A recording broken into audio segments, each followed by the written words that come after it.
Shalom, shalom a todos que están mirando aquí. Le habla el Rabino Moshe Otero de los Caminos de Israel. Muchísimas gracias por estar con nosotros en esta mañana aquí de break.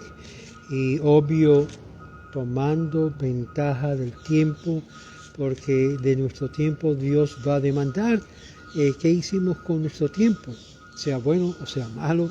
Y es por eso que debemos aprovechar cada momento de estudiar y conocer más de las Escrituras, lo que es el Tenaj.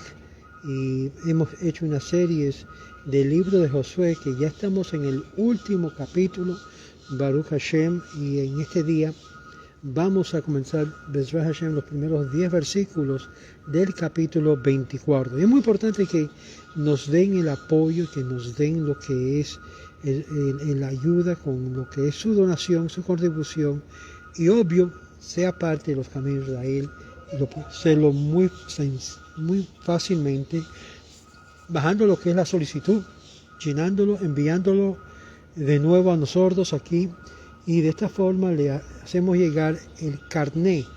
Estamos enviando un carné, yo puse uno como muestra a cada persona que se suscriben como miembro de los Caminos de Israel, y obvio debe ser judío o una persona que cree en un solo Dios, que sea temeroso de Dios. Bueno, ahora vamos a comenzar con el capítulo 24. Y congregó Josué a todas las tribus de Israel en Shechem y llamó a los ancianos de la tierra, a sus jefes y a sus jueces, a sus magistrados, los cuales se presentaron delante de Dios. Qué bueno es saber que tuvieron que ser presentados delante de Dios estos líderes que tienen posiciones muy importantes delante del pueblo de Israel.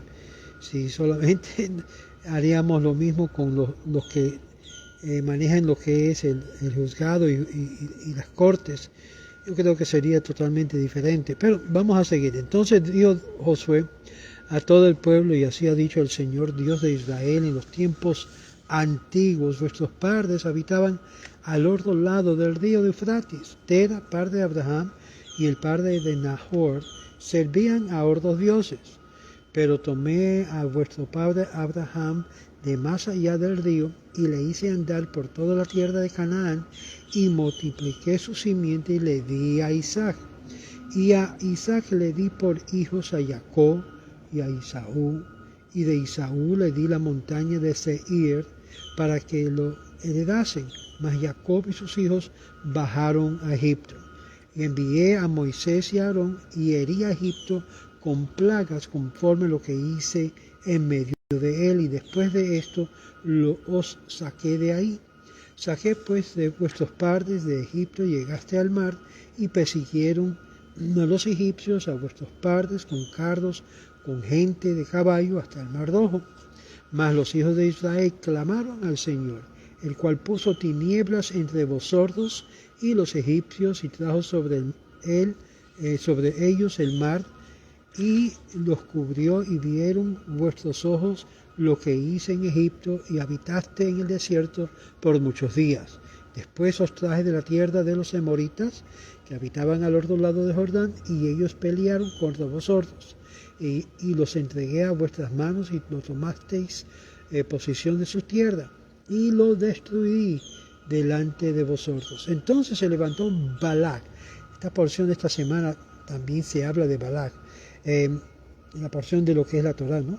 Hijo de Zippor, rey de Moab, y peleó contra Israel, y envió y llamó a Bilam, hijo de Beor, para que os maldijese. Mas yo no quise escuchar a Bilam, por lo cual él mismo hubo de bendecirlos repetidamente, y así los libré de su mano. Vamos a pautar aquí los primeros 10 versos, porque son casi 32 versos en este capítulo, último capítulo del libro de Josué. Y Shemha, siguiendo el ejemplo de Moisés, Josué, ahora antes de morir, convoca al pueblo en la asamblea solemne, y les recuerda que debían de la preservación a Dios, y él también se le debía su heredad en el recién adquirida la tierra de Israel. Su futuro sería decidido dependiendo de su conducta, y permanecen leales a su servicio, o se van a inclinar hacia los servicios idólatras de los pueblos quienes desposeyeron. y el lugar de la reunión fue Shechem. Era adecuado para el propósito y santificado por sus asociaciones históricos y religiosos. Y ahí se prometió por primera vez a la tierra al patriarca Abraham, fundador de la nación, y ahí él había construido un altar su primero a Dios.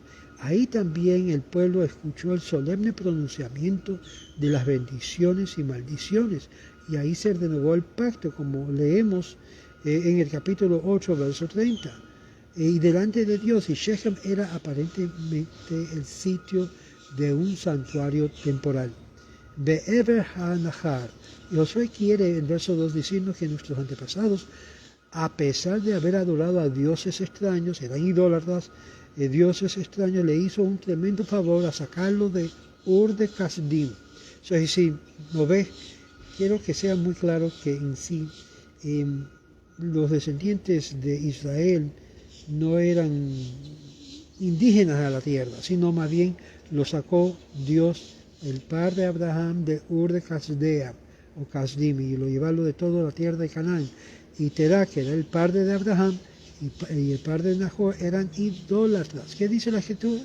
Eran idólatras. Es decir, no podemos exclamar algo especial o que nosotros somos. No. Salimos de lo que es una gente idólatra. Y este versículo y los dos siguientes son el tema central en la Agadá que leemos en la noche en Pesach. Y es por eso, amigos, que cuando Abraham salió de Ur de Kasdim, salió haciendo proselitismo por donde quiera. No estaba empujando estas cosas como hacen otros de las 7 leyes de Noé, que yo hablé ayer sobre eso.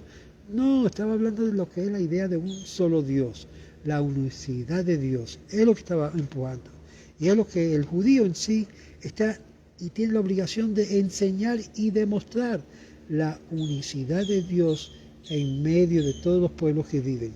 Versos 3 y 4, Va'echat et Vichem, y saqué a vuestros padres Abraham de la otra orilla del río Eufretis, y los llevé a la tierra de Canaán, y multipliqué a su descendencia, y le di a Isaac. Le probé varias veces, paso y todos los test excelentemente lo pasó, y en la Agadá recordamos cómo Dios en su bondad nos sacó de la esclavitud y nos dio la Santa Torá, y nos dio la tierra que hoy es llamado Eretz Israel, porque lo habían conquistado el pueblo de Israel de la zona de lo que era llamado Canaán. El primer acto de bondad que Josué describe concerniente a Abraham, cuando él tenía 30 años de edad, Abraham comprendió que la idolatría era un fraude y empezó a servir a Dios. Y Abraham sufrió grandemente a manos del pueblo que vivía en su generación. Ellos estaban muy fanatizados con su idolatría, hasta el punto de no tolerar quienes se oponían a ella. Esto es normal en toda religión y movimientos idólatras que aún quieren negar al verdadero Dios, como lo que tenemos hoy en día con la LGBTQ. Pero Dios no lo abandonó y Él lo salvó de la mano y lo trajo a Eretz Israel. El rey de Nimrod lo condenó a la hoguera, pero el Eterno no lo permitió que le hicieran daños alguno y le ayudó en un desarrollo espiritual por medio de una atmósfera que conducente a la sabiduría y a la bondad. El aire de Eretz Israel da sabiduría. Él también recibió ahí el espíritu de profecía de Nabúa. Otro acto de bondad que hizo Dios con Abraham es que le dio hijos. Abraham y Sara tuvieron la vejez de un hijo. Y a Ismael, el hijo de Agar, de Abraham, no se le menciona porque su nacimiento no fue milagroso. En verdad sí fue milagro para Abraham, pero no para Sara. Fue a través de Isaac que Dios prometió a Abraham incrementar su descendencia y le dio a Isaac 2 hijos, Esaú y Jacob. A Esaú le entregó al monte de Seir en posesión, mientras a Jacob y sus hijos le descendieron a Egipto. Se dice que el hecho de haberle dado a Esaú el monte Seir fue otra bondad para Israel, quien bajó a Egipto para dar cumplimiento a la promesa de Dios que estarían esclavizados 400 años. Y esto entre comillas, esta esclavitud fue por haber rechazado Timna de la conversión, para que sepa, esto es como una, entre comillas, un intervalo, para que sepan que habían consecuencias aun cuando Abraham rechazó a Timna de la conversión, que la cual se convirtió en los amalecitas. Bueno, vamos a seguir aquí. Saúl al monte de Seir fue obra de bondad, y fue el cumplimiento de la promesa de Dios de que estarían esclavizados 400 años, pero en la realidad sabemos que solo sirvieron 210. Dios tuvo que sacarlo rápidamente porque en el lapso descendieron a 40 grados de tumá, impureza, que si llegaran a entrar al grado 50 jamás hubieran podido salir de ahí. Ahora, hagamos un Kal Vachomer. Kal Vachomer es basado en lo que hemos dicho. Si lejos de la influencia de Isaú, los judíos descendieron 49 grados de impureza, si Isaú hubiera bajado a Egipto con Jacob, ¿cómo correspondía por ser los descendientes de Abraham como Jacob? Estaría bajo no 49 grados, sino mucho más, y eso hubiera sido la perdición del pueblo. Vaishlach et Moshe ve Aarón. Y de todas estas cosas buenas que hizo Dios a nuestro pueblo, la mejor fue redimirlo de la esclavitud egipcia. Algunos dicen que la palabra Vayigov, atacó a Egipto, se refiere a la subyugación del ángel guardián de Egipto, tal como está escrito, y haré justicia en los dioses de Egipto. Y en la palabra de dioses es Elohim, plural. Y una vez eliminados sus protectores, los egipcios fueron destruidos con las plagas. Y aquí es donde tenemos que cada país o naciones tienen lo que se llama ángeles que guardan el país. Esto es muy importante de comprender.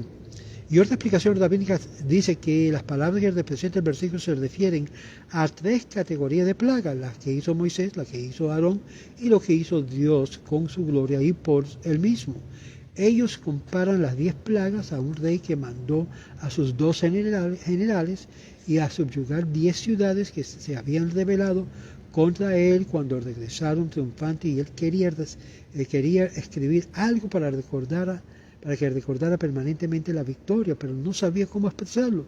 Si escribió que yo personalmente obtuvo la victoria, no estaré dando mérito alguno a mis generales, pero adjudicarles a ellos solo este privilegio sería falso, porque en realidad soy yo quien los mandé y les di instrucciones de cómo encarar el ataque. Incluso los soldados y los que participaron eran mi ejército.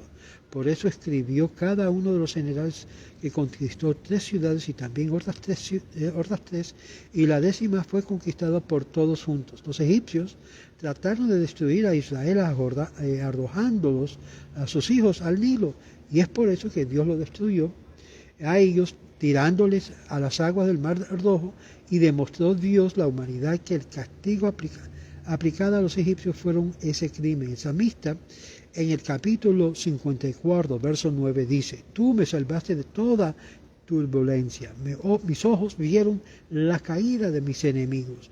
Los hombres justos, piadosos, se salvaron y vieron como Dios tomó venganza de sus opresores. El ejército egipcio vino a perseguir a los judíos y devolverlo a la esclavitud, pero cuando vieron el mar se partía para darles paso, se llenaron de pavor y se supieron correctamente que seguían persiguiéndoles. El mar los tragaría, y ellos trataron de parar y de devolverse, pero en ese momento Dios se apareció ante ellos como un gran jinete golpeando el agua y en su fusta a los caballos egipcios, instalándolos a seguirle. A esto alude el Cantar de Cantares, donde dice: Lesuasati bejerebe far orde de mitij raiti. El primero en seguirlo fue el caballo del faraón, y después siguieron los demás. Los jinetes no tenían control de ellos, y algunos egipcios saltaron sus carros y trataron de huir, pero el mar desplegó sus olas como 2 poderosos brazos y los atrajeron y los devolvieron al mar, el cual los tragó. Los judíos no estaban seguros de que todos los egipcios murieran y ya estaban a salvo. Por eso Dios hizo que sus cuerpos flotaran en la superficie del mar y quedaran depositados en la orilla. Y a eso se refiere Moisés cuando dice: Vayatza Israel et Misraim et al Sefat Hayam. Verso 8 y 10. Vehabi etchem et el haaretz haemori. El siguiente acto, la bondad mencionado por Josué, es la conquista de las tierras del este de Jordán. La palabra Vehabi, os llevé, está escrita con la letra O extra. Olbab, al final como si fuera de género femenino y en vez del masculino. Esto alude a la Shejinah, la presencia divina de Dios que estaba con ellos. Todo el tiempo, aun cuando se encontraban fuera de la tierra de Israel, el valor numérico de Vehabi es 15. Yod Hei, que significa el nombre de Dios, el cual al número de las ciudades de los dos tribus y medio que construyeron. Y aquí vamos a pautar en este versículo porque hay mucho más que hablar y comentar del poder de Dios, que ahora Josué le está repitiendo la historia de lo que habían ellos vivido, y para recordarle al pueblo cómo Dios lo sacó y le dio la tierra de Canaán al pueblo de Israel como herencia para siempre al pueblo de Israel. Espero que le haya gustado y recuérdase que Abraham siguió haciendo conversos durante todo este tiempo. Igual todos aquellos que querían venir a hacerse parte del pueblo de Israel, mientras que eran sinceros, eran aceptados y lo ayudaron a formar parte de Calal Israel, como vimos que pasó con los gibeonitas, que aun cuando vinieron a la escondida todavía fueron inyectados al pueblo de Israel. Le habla David Moshe Otero. Recuérdase, su colaboración nos ayuda a poder seguir adelante, como dice Pirkei Avot, en Kemach, en Torah. Sin pan, sin flor, sin dinero, no se puede hacer nada, amigos. Vamos a ser francos. Ayúdanos en el día de hoy, dar de su sedaká en el día de hoy. Interesante, aquellos que me están preguntando por qué no hay algo en inglés. Sí, there is something in English. I have it posted on the Ways of Israel, the English versions of a lot of our teachings. So you can go there, but this is in Spanish. Esto está en español, para aquellos que hablan español. Shalom, shalom.